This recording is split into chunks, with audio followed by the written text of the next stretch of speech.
Om Swastiastu, perkenalkan, saya Imade Bagus Laksmana Putra.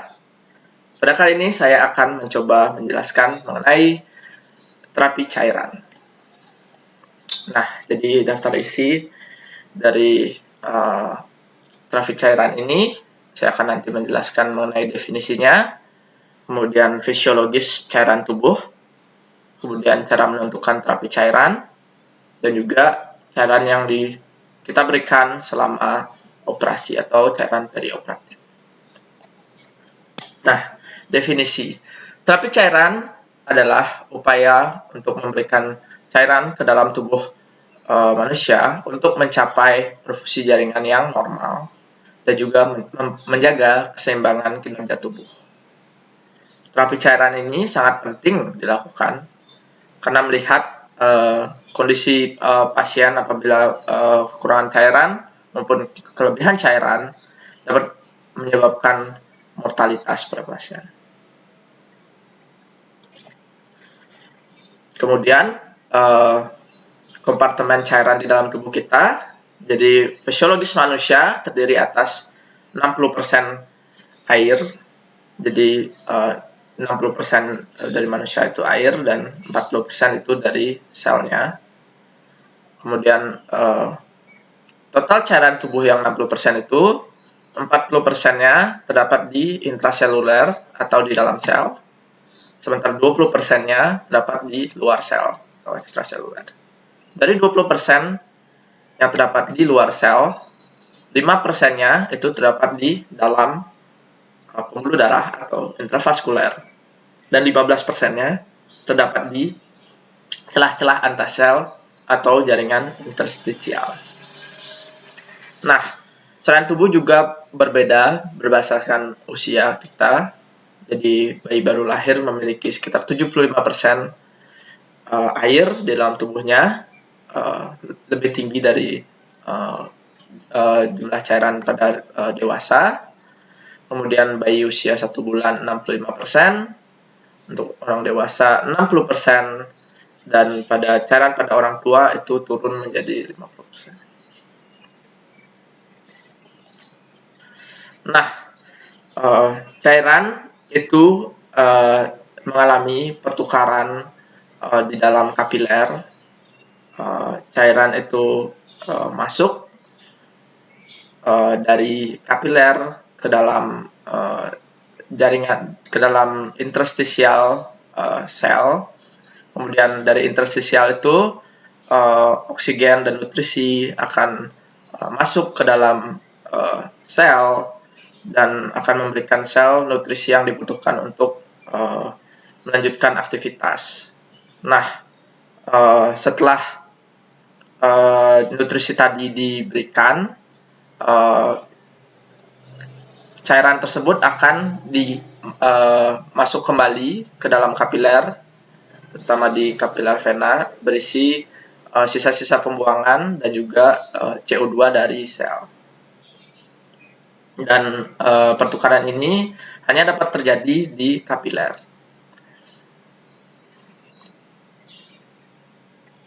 Nah, kemudian cairan yang kita miliki itu tentunya memiliki siklus. Kita setiap harinya memasukkan cairan ke dalam tubuh dan juga mengeluarkan cairan dari dalam tubuh keluar. Untuk cairan yang terlihat kita masukkan itu adalah pada saat kita minum. Setiap harinya biasanya kita minum sekitar 650 ml cairan, dan masukan yang tidak terlihat itu dapat berupa makanan dan juga dari proses oksigenasi. Dari makanan kita mendapatkan sekitar 750 ml cairan, dan oksigenasi memberikan kita 350 ml cairan. Nah, untuk cairan yang kita keluarkan, ternyata cairan yang terlihat dikeluarkan seperti berupa urin itu merupakan 700 ml, sementara cairan yang tidak terlihat dikeluarkan itu adalah melalui kulit sekitar 750 ml, melalui uap air pada nafas itu sekitar 400 ml dan juga pada feses sekitar 1500 ml. Jadi cukup banyak yang kita keluarkan. Nah, untuk kebutuhan air setiap harinya, jadi kebutuhan air ini dapat kita hitung berdasarkan berat badan. Jadi untuk pasien dewasa, untuk menghitung kebutuhan cairannya, kita dapat menggunakan rumus 40-50 ml per kilogram berat badan. Nah, berat badan yang dihitung merupakan berat badan ideal dari pasien sesuai dengan tinggi badan. Kemudian untuk kebutuhan air pada anak-anak itu memiliki rumus yang berbeda. Jadi untuk anak-anak dengan berat sekitar 10 kg atau kurang, jadi kebutuhan airnya adalah 100 ml per kilogram berat badan. Untuk pasien dengan anak-anak dengan berat 20 kg atau kurang, 10 kg pertama kita berikan 100 ml per kilogram berat badan, ditambah 10 kg kedua kita berikan 1000 ditambah 50 ml per kilogram berat badan, atau 1000 plus 50 per kilogram berat badan.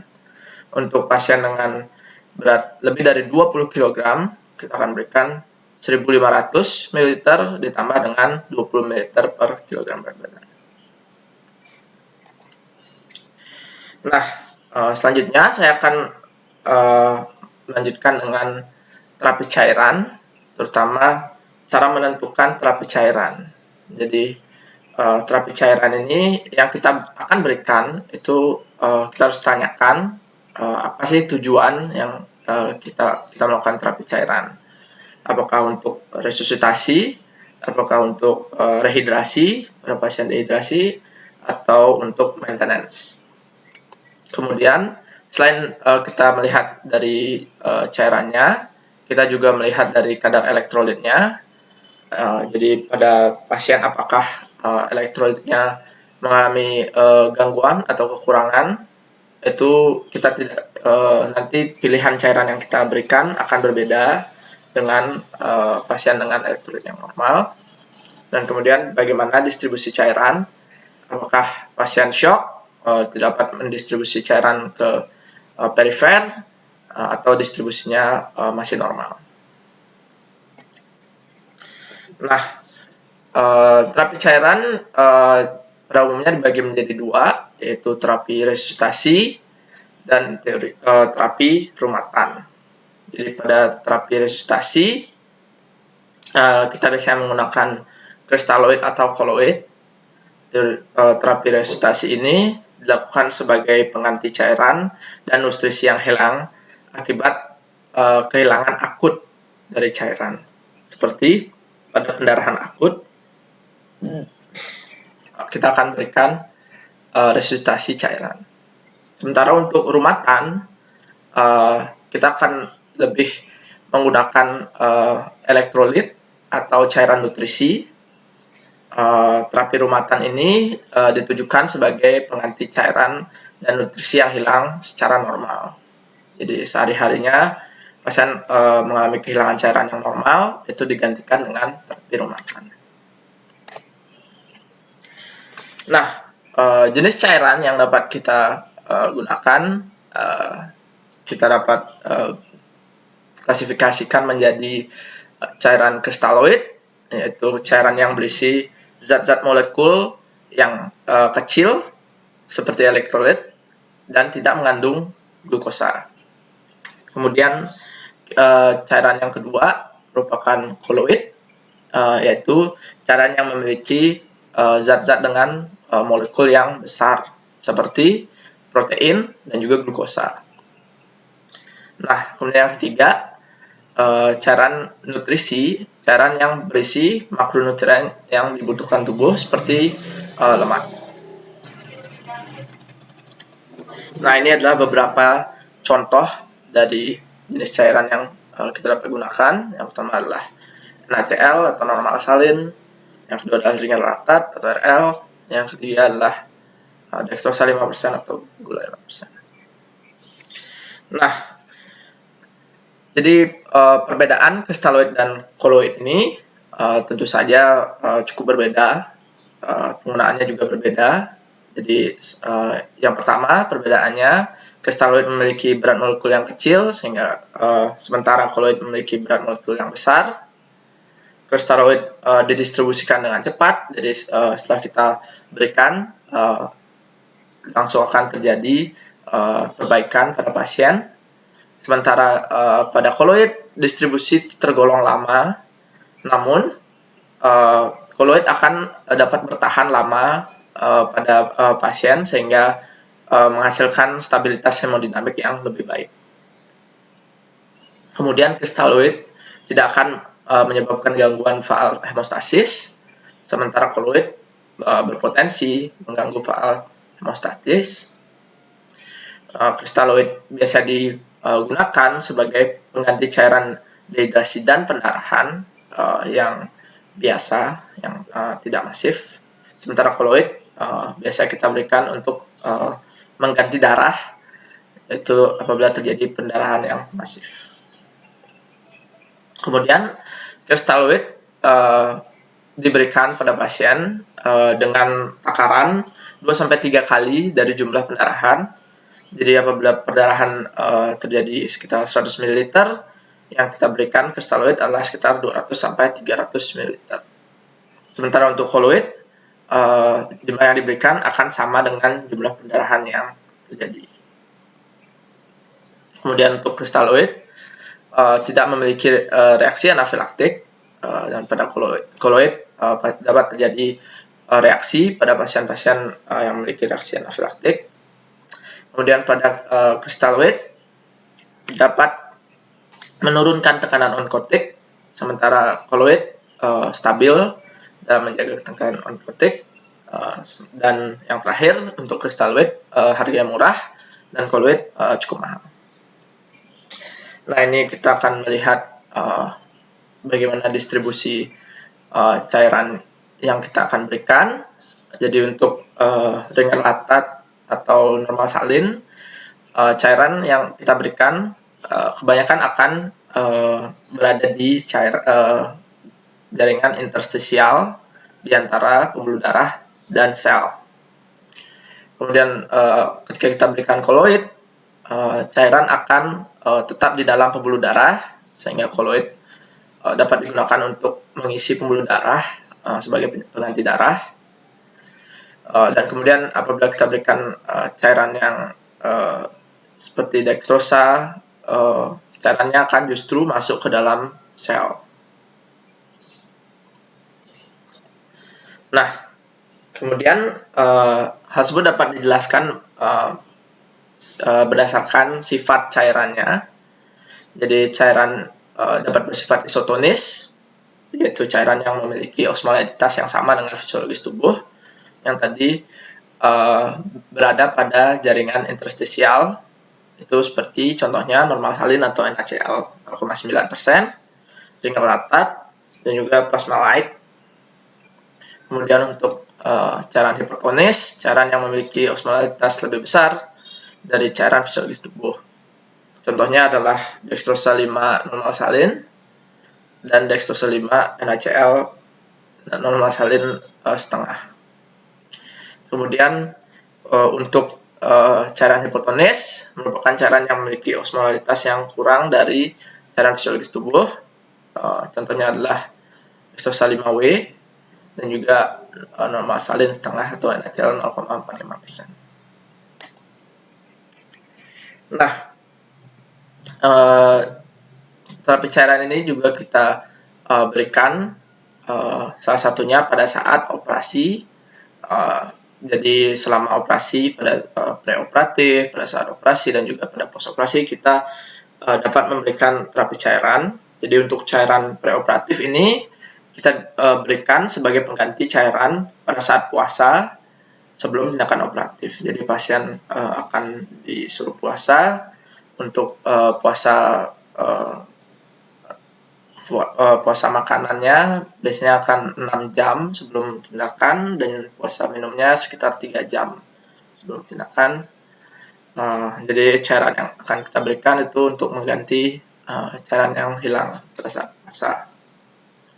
Kemudian dapat juga diberikan sebagai koreksi apabila pasien mengalami hipovolemi atau dehidrasi sebelum operasi. Kemudian dapat juga diberikan sebagai koreksi apabila pasien masih terdapat perdarahan pada saat operasi, misalnya pada operasi situ masih terdapat perdarahan, jadi cairan kita berikan untuk mengganti perdarahan yang masih terjadi. Dan biasanya menggunakan cairan kristaloid.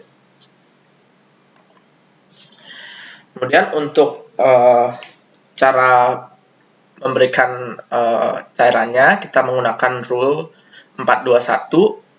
Jadi cairan yang diberikan itu berdasarkan berat badan dan lamanya puasa. Jadi untuk 10 kg pertama kita akan berikan 4 ml per kilogram berat badan per jam.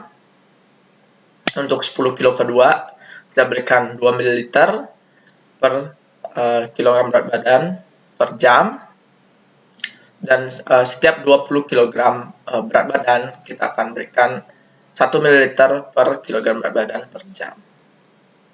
Jadi apabila lebih dari 40 kg akan diulang lagi 1 ml per kilogram berat badan per jam, 1 ml per kilogram berat badan per jam. Nah, selanjutnya yaitu cairan operatif atau cairan intraoperatif. Jadi kita memberikan cairan pada saat tindakan operasi itu sebagai pengganti cairan yang hilang, baik selama tindakan berlangsung, karena pasien tentunya tidak akan makan dan minum pada saat dioperasi, jadi kita akan menggantikan cairan yang hilang. Kemudian kita juga memberikan cairan untuk mengganti cairan yang hilang pada saat terjadi perdarahan. Jadi pada saat tindakan pembedahan pasti terdapat perdarahan dan kita harus hitung perdarahannya untuk kita ganti dengan cairan intraoperatif. Nah, pada perdarahan yang ringan kita akan berikan hanya cairan kristaloid dengan perbandingan volume 3 volume kristaloid dibanding 1 volume perdarahan.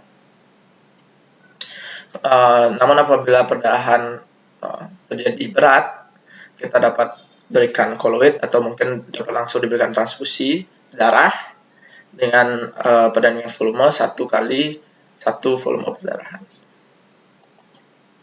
Nah, transfusi itu kita dapat berikan pada dewasa apabila pasien telah kehilangan darah lebih dari 20%, kita akan langsung berikan transfusi.